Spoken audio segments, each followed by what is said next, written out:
33-story hotel and condo project. I'd probably be okay, like that. Stop. Tap. This is a plan by the community for the community. This one here. Show me. No problem, Ken. Thanks for having me. It's Kent Mulgat for Kelowna Now. And we're joined by Ron Beahun from the Downtown On Call. Good of you to come in. Good morning. Thank you, Ken. So I was saying before this conversation how I have occasionally stopped and just observed you and your other members of this Downtown On Call and all of the things that you have to do, some difficult situations you have to intervene in, and I just wanted to start out by saying that I'm pretty impressed with what I've seen. Well, thank you. Yeah, that's a big part of our protocol. Our program is to be seen. So I appreciate being here that because, you know, the way we do our job is through visual communication and presence. You know, that's our toolbox. So being in red, you know, want to see. When I started this form of the program in 2008 and took it in-house, we were a different color. We were orange. Right.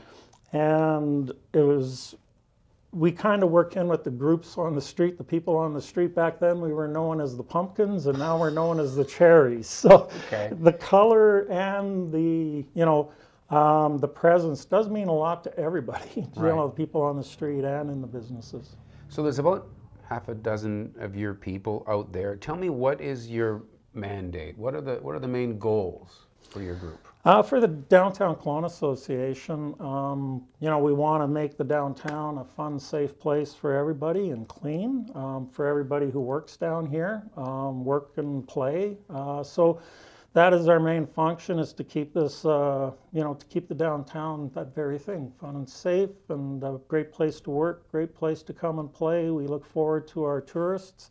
I have my guys out there taking pictures. We're probably in 1,000 pictures in Asia somewhere, and other parts of the world. And, you know, we try to make everybody comfortable. So we're just not a security presence. We try to be out there, hence our ambassador role. Right. Downtown Kelowna Security Ambassadors. So we're far more than just, you know, explaining rules and regulations. We explain good places to eat, where to go. That's on the top end of the great things you get to do, which is show tourists around and give people directions and help people out. Absolutely, yeah. But not every interaction is like that, and we were talking before about how the things going on in the street goes through waves, and there's a bit of some issues going on right now, and not every group of people you encounter are doing well. Absolutely. So what are some of the more difficult things? Well, that's kind of why I believe that downtown, it started out as Downtown Patrol in about 2002, 2003. And that was to meet that need of, you know, the street and trench, what's going on the street, and in a way affecting business. And so the DKA came up with the security to provide that role to all the stakeholders, just, you know, to work with the general street public to keep it, again, safe, being able to use the sidewalks, the rear alleys, and, you know, it's come over time there's been different waves down here, like you said. I mean, one end of Leon a few years back was our chronic, and then it kind of moves, and so we kind of have to go, we're proactive and we do 44 square blocks, but if there's an area that needs to be seen a bit more, we try to accommodate. Right. But we do what we can. And the waves, definitely. Right now we're in the fentanyl. That's not a secret. There's a real problem with that, working with the street entrenched. Right. Now, that's a lot different. I mean, I can recall myself walking up through the parkade, and there'd be a group of people, and they're all smoking pot in there. And you know, say what you want about that, they were friendly, and I did not feel threatened by that group, even though I maybe wished the pot cloud wasn't there. They didn't give me any sort of an uneasy feeling about their presence, really. But some of the people now, the faces have changed, and some of them are more agitated. Have you experienced? Yeah, I have to agree with you. It's more tense. I think that's more tense out there to go along, you know, with yours. And that's the kind of, a lot of the people that were down here when I started, they're still down here. and they're still the same. You know them by name, right? They know me by name. And this is what I've seen. Your group's walking along, and it's hard. Even if they're misbehaving at the moment, like maybe sitting in the doorway of a business, you're like, "Hey, so and so," you know, and then you chit chat, and it's not always confrontational. Well, and that's how their security has changed over the years. And when I took over in-house in '08, that's where I went. And what I said earlier in our conversation, presence and communication, as opposed to, I don't mean to offend anybody, but the old style of cement head security, where it was physical, that's how you got the job done. DKA did not want that. So in 2008, they went to in-house, and that's where speaking to everybody, getting to know everybody, you know, by first name. And sure, they're angry, but if somebody has kids, they're not always happy when you wake them up in the morning. So there's a way to deal with them. Either deal with them like a person, give them a bit of time to pack up, or get aggressive, which doesn't help anybody, doesn't help them, doesn't help, you know, everything. So yeah, we try to work with the individuals. If we see that they're having a bad day, maybe they need to talk to somebody. The correct call isn't always to the RCMP. We try to get them connected to social services, because I believe, Kent, that's a huge problem down here, is mental issues. Yes. It's huge. There's a lot of sick people down here. The drugs don't help, obviously. I'm not a doctor, but that's my opinion. So with the mental health, we try to get them where a lot of it wasn't done years ago, but in the last few years, the social service agencies are trying so hard to connect people. We have more housing. They're working on housing. So you truly have somewhere to refer them? Absolutely. Yeah, we have a complete program that we can just make a couple phone calls, and we can have somebody at 9 o'clock at night come down here and help us find somebody a bed if that's the case. Right. But, you know, I've seen your people just walk right up to and you're not armed with anything, right into a crowd of people that most people would be, worried to go anywhere near. But your people will approach and try to deal with this if there is a situation. Absolutely. So there has to be, goodwill and a bit of courage as well. Well, yeah, and I got great people, but yeah, and a lot of it's through the process of training and them getting to know the individuals. And when they understand that firm but fair, that we're going to give that couple extra minutes when sometimes, somebody's watching, they are wondering, did we just walk away from the person? Absolutely not. We're trying to deal with the situation best as possible and not start a fight, not start arguments, bad behavior on a sidewalk, people yelling and screaming, and then everybody's involved for blocks around.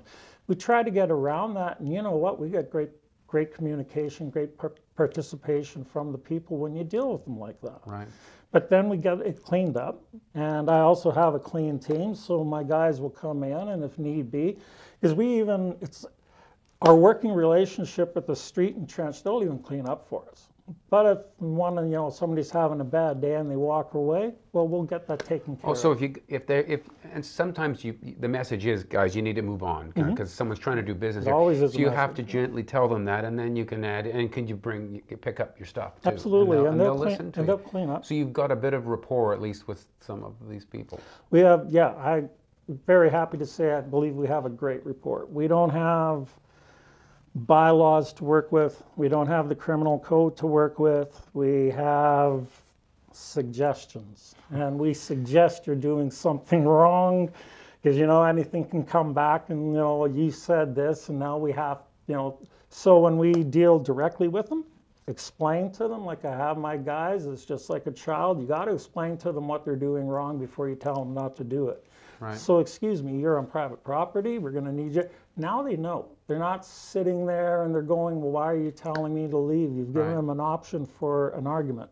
There is no argument. We've asked you to leave politely. Please leave. Take your stuff with you. If not, then we can do our diligence on if it's an applicable bylaw call, something on a sidewalk, rear alley, or if it's criminal and we need the RCMP, then we'll call them. And this is what I was saying earlier, that they understand, our street and trench understand the firm and fair, that do what we ask. If not, there are consequences, and that should be that way for kids, anybody. There should be consequences for your actions, and that's what we Right. try to bring forward.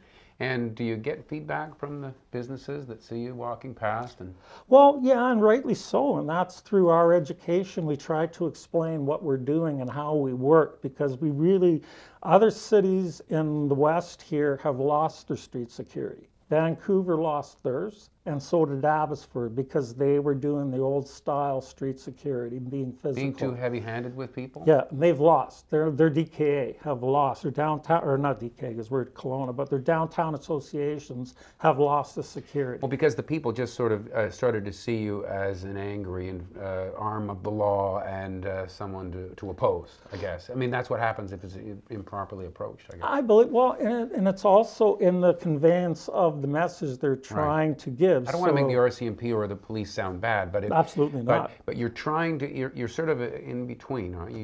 You're trying to be sort of an advocate of theirs. Well, absolutely. We're conduit for them. We're conduit for all our stakeholders, all the businesses downtown, and we're kind of trying to help everybody to alleviate, workloads, giving problem to do business. That's what, when it's through businesses and people telling us their issues, that's where we need to know, and we can try to help, right? Right. Now, you mentioned other places losing their downtown security patrols. Is there any risk of that happening here? Absolutely not if we stay to my program. All right. If we stay, when I started in 2008, I sat down with the RCMP for 2 or 3 days, found out their wishes. The same with the Justice Institute. So we put a lot of thought into this, and I believe that as long as we stay to the protocol, no, we won't, because we're working with the individuals. We're not working against them, and the same with the RCMP and bylaw. We work with them, not against them. And that's, I think, the only way. And with the businesses, to have a successful downtown, obviously everybody has to work together. Social services, everybody. Right. And I believe that, we have a wonderful place. I moved here with no job to Kelowna. I would walk around here every day for 6 months when I moved here, and I really wanted to work down here, and here I am. Terrific. Well, it shows. Ron Beahun, thanks very much for coming in. Thanks, Kent. Pleasure. That's Ron Beahun from Downtown on Call, and you're watching Kelowna Now.